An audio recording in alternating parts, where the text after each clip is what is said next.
When I went into my hands-on with Doom the Dark Ages, I was prepared for intense violence and high-volume heavy metal, but what I didn't count on was such an exhilarating amount of demon-killing variety.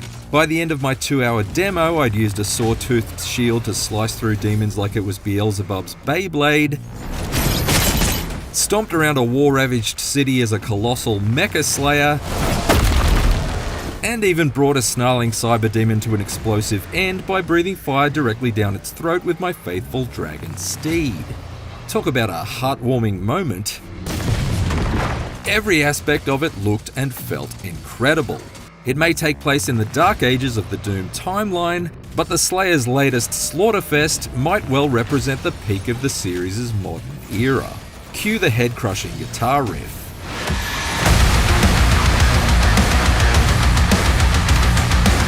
Let's start with the most crucial new change, the shield.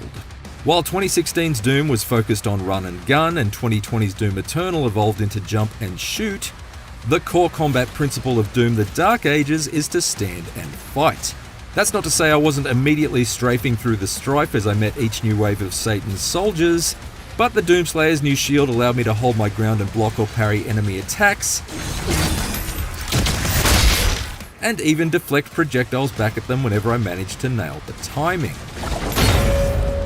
When it comes to which enemy attacks can be deflected and which can't, it's basically traffic light rules. Red means stop and green means go. Or for Star Wars fans, red is bad and green is good. The point is, you must constantly stay on the move to weave your way through the red waves of enemy fire, but the moment you see a green burst, you need to dash towards the danger in order to perfectly bat back everything from searing bolts of energy fired by enemy archers to the deadly volleys launched by the hulking hell tanks. It introduces a welcome new test of your timing and positioning on top of the already high-intensity gunplay, which has also been revitalized by an awe-inspiring arsenal that includes a machine gun that crushes skulls and spits out shards of bone, and just might be the most heavy metal weapon ever conceived. But the shield isn't there simply to block and deflect. It can also bear the brunt of a powerful lunging bash that instantly closes the distance between you and your target, and you can even rev up its spinning saw-toothed edge like a chainsaw and hurl it.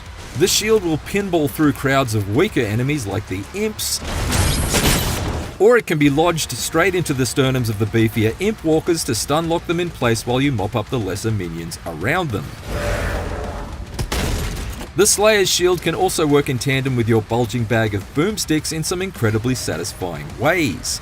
Come up against a platoon of soldiers marching behind seemingly impenetrable steel shields of their own, just pump a few super shotgun rounds into their metal mobile cover to heat it up until it's visibly molten, before frisbeeing your shield straight at them to ignite the entire group and shower yourself in valuable armor pickups from the resulting explosion.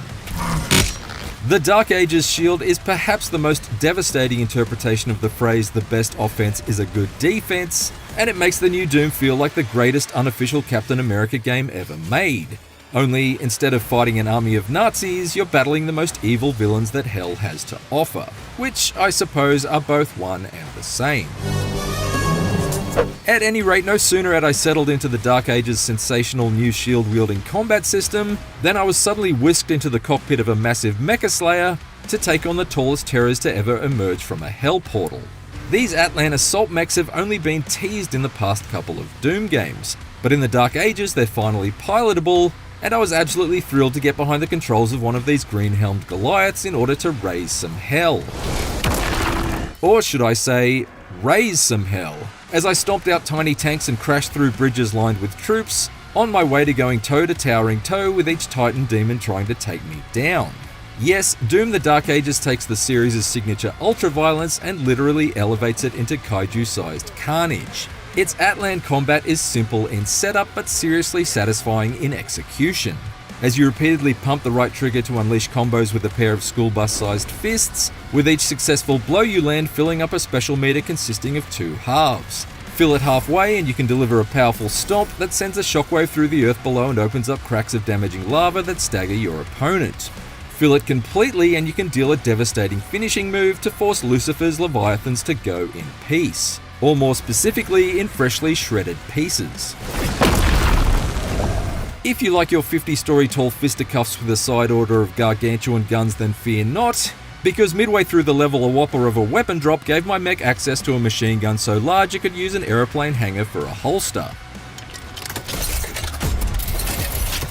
Performing perfect dodges on incoming enemy attacks powers up both barrels of this not-so-mini gun, and I was soon blasting gloriously gory chunks of flesh off each Titan's torso that showered onto the soldiers below.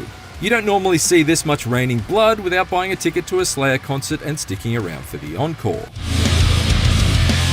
Unfortunately, I was only given the smallest taste of these supersized shootouts, since my hands-on quickly switched tracks from Godzilla to Game of Thrones as I slipped out of the Atlan's cockpit and into the saddle of a cybernetic dragon, complete with twin cannons and a pair of dazzling laser wings. Soaring through the skies above a humongous holy city, I took the fight to a series of Hellcarrier airships, again performing perfect dodges to power up my attacks, to demolish the artillery along their sides and the deadly assault cannons atop their hulls. With each airship's defenses disabled, I was then able to swoop down to its exposed landing zone, leap off my dragon to briefly blast through Hades' hordes on the flight deck, before shield bashing into its central power core and forcing the whole thing to erupt like a hell-spawned Hindenburg, as I flew to safety aboard my scaly skybound steed. Both the Atlan and Cyberdragon sections proved to be propulsive palate cleansers rich with spectacle, but I was itching for more of that bitchin' shield and shoot 'em up action. Thankfully, the Slayer was soon brought back down to Earth to unleash further terror on terra firma, as my hands-on finished with a taste of one of Doom the Dark Age's sprawling sandbox levels. While the previous gameplay stretches were dynamic but somewhat directed action set pieces, this bumper battlefield level dubbed The Siege gave me the freedom to tackle its objectives in any order and progress through it entirely at my own pace. Thus, in between exhilarating encounters with waves of heavily armoured mancubuses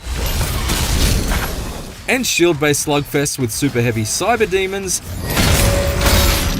I was also able to scour the landscape in all directions for gold to spend on weapon upgrades, collectible toys,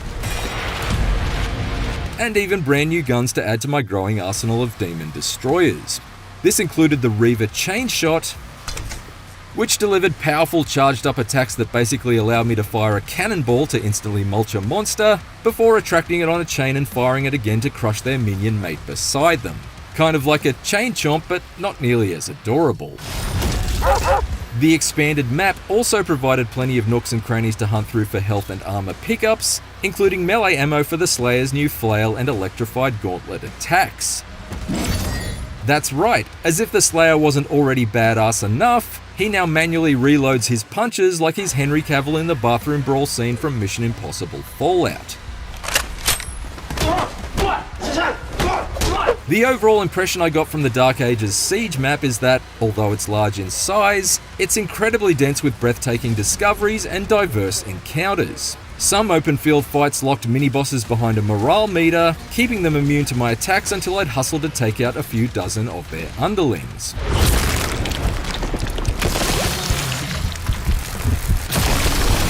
Other caves I explored featured almost no combat at all, instead challenging me to use my shield for environmental puzzle solving, either as a grappling hook to launch me to otherwise unreachable areas, or a tool to manipulate the controls of a variety of arcane machines. There were wonderful surprises almost everywhere I looked,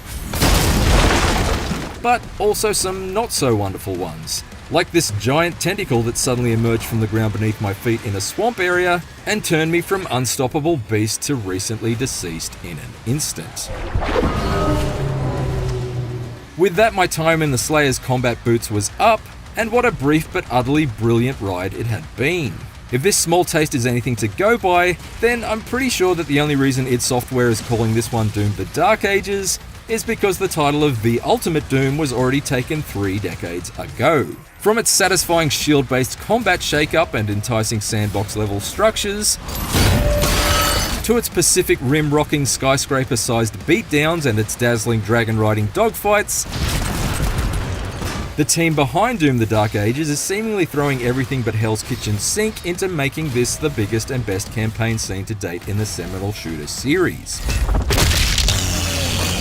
but it's also set to be the most accessible. If you've ever wanted in on the wanton demon destruction but have previously been too intimidated to try, Doom: The Dark Ages looks to have you covered. Not only is there an expanded number of difficulty settings to choose from this time, with 6 different levels of challenge from the exceedingly gentle aspiring Slayer to the absolutely mental ultra nightmare, but there are also tools to tweak almost every aspect of the experience. That includes sliders to adjust everything from parry timing windows to the damage dealt from each attack, and the overall speed of the action. Whether you want it to be a friction-free power trip or a synapse-straining punishment, Doom: The Dark Ages seems to have the flexibility to allow any level of player to become a god-tier Slayer. What's more, since it's a prequel to the 2016 reboot, you can go in completely fresh even if you have NFI what a BFG is. Doom: The Dark Ages is set to arrive on PC, PlayStation 5 and Xbox Series XS on May 15th. Until then, if you want a daily dose of Doom, you could just spend a few minutes scrolling through social media. Every day's just a little bit worse. But if you want more Doom: The Dark Ages, be sure to check out our interview with the team at id Software and the gameplay overview trailer. And for everything else, rip and tear into IGN.